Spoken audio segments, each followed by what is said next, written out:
You have a question, Jim? Yeah, I was going to ask you, the land development in this ordinance or in this land use, there's a criteria, am I correct, of open space and undisturbed, which is not there at this time.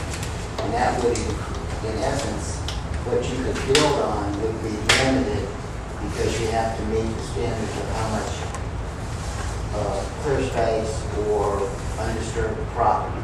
So if you're going to develop out there, there would be a question of how much of that land can you use, how much has to be set aside. Well, what we have right now may require green space.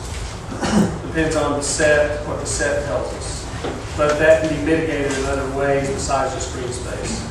I think the way I understand the land use rules, green space would be required. The smaller your lot, the more green space you'd be required to possibly give up. And that means space you cannot use has to be set aside. Now, Central Arkansas Water has bought, and again, you guys correct me if I'm wrong, they have bought land called mitigation land so that if me as a small landowner, I cannot meet that, then they would set that aside to help with that. The only problem is, though, with that is when you get into, and you guys see it all over the city, you know, it'll have a sign up saying possible zoning for C3, call this number. Well, that means people can call in to protest.